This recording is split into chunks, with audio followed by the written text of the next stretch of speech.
So today I want to talk to you about a number of different things. Now currently I really am enjoying playing Domination on the Dragon's Teeth maps. Maybe not so much Pearl Market, but I definitely am enjoying it on Propaganda, especially if you do hang around this side of the map. Practically all of the buildings are completely destructible, so it does have a very Bad Company 2 feel to it. You can flatten every single one of these buildings down to just pure rubble on the floor, so it does make it a very cool experience. It's definitely a very different style of domination that we see in any other map in Battlefield 4. So the first thing I want to talk to you guys about today, something that you may or may not have heard earlier on this week, that some people searching through the battle log and Battlefield code have found what seems like extra slots for more DLC. Now at the moment this is massive speculation, there isn't a lot of evidence to go on, some people have been covering this and I wanted to get your guys' opinion.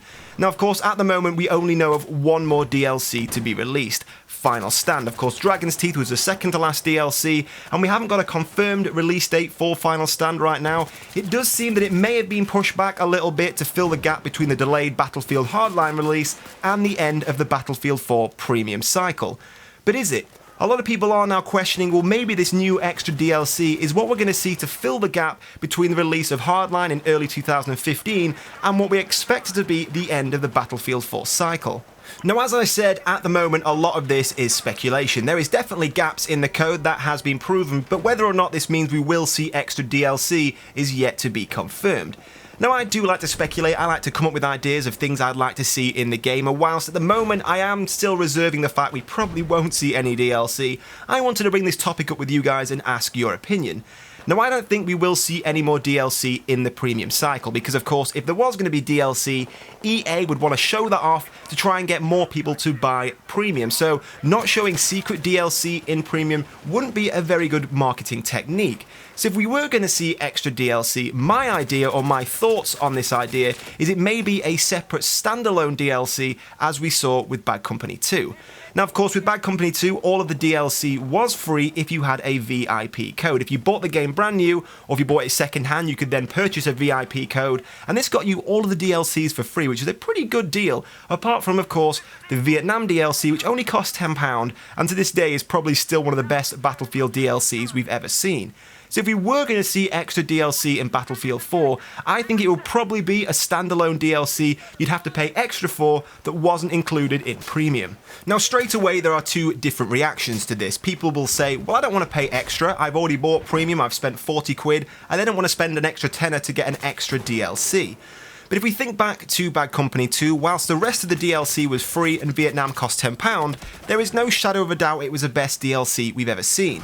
Now I can let you guys into a little bit of a secret. When we went to San Francisco and spoke to the developers of Battlefield Hardline, and we did have a big discussion about the premium service we see with Battlefield and the differences from Battlefield Bad Company and Battlefield 3, and we told them how much we thought things like Vietnam were a good idea.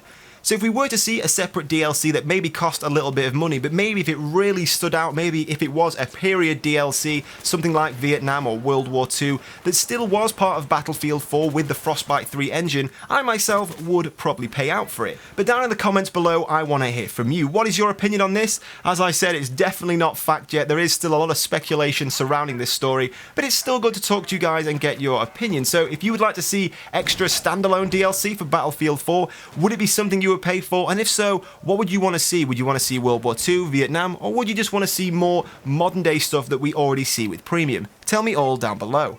Now secondly today I want to talk to you guys briefly about the state of Battlefield 4. Now at the moment we have seen some pretty big updates for CTE. We saw a 15GB update, then a 30GB update, so bigger than the original download for Battlefield 4, so I had to take a lot of old games off my PC just to keep the CTE up to date. But currently it is working absolutely amazingly. I've seen the likes of Jack Frags talking about it, a lot of other people saying the hit detection, the hitbox, the netcode, everything at the moment just seems to snap into place. It feels very smooth and very responsive. So at the moment, it is pretty win-win. Of course, we still have yet to see that massive patch come across into Battlefield 4. We do see these little updates now and again from CTE, bringing very small changes across. Of course, we still haven't got the triage system in the game. We're yet to see the recoil or effect of the sights changed in the game. So there are a lot of things we still have in CTE that we are waiting to see brought across into the full game. But when we do see those massive changes brought across from CTE, CTE, I can promise you this game is going to feel a whole world of different. So at the moment, things are looking very positive, and with the delay of Hardline, so hopefully all of these CTE changes, all of the things DICE and the developers are learning from Battlefield 4 CTE are going to be incorporated into Battlefield Hardline before it's released, and hopefully we'll never have to face these same issues again. But once again, down below, I want to hear from you. What is your opinion on CTE at the moment? Of course, I do know it is only available for PC players, but if you're not on PC, I want to hear your opinion if you're playing on the Xbox or PlayStation. What is your opinion on the full game at the moment? How is it playing for you? When you do see these changes come across guys who are on console, who I know haven't had chance to be exposed to the CTE, you are going to be absolutely loving Battlefield 4 again. The changes do feel very, very impressive. But all the same, I want to hear from you. What is your opinion on the current state of Battlefield 4? Are there any other things you still want to see changed? Tell me all down in the comments below. And of course, if you did enjoy this video, a like is always appreciated. It really does help me out. In the meantime, guys, thank you for watching, and I'll see you soon.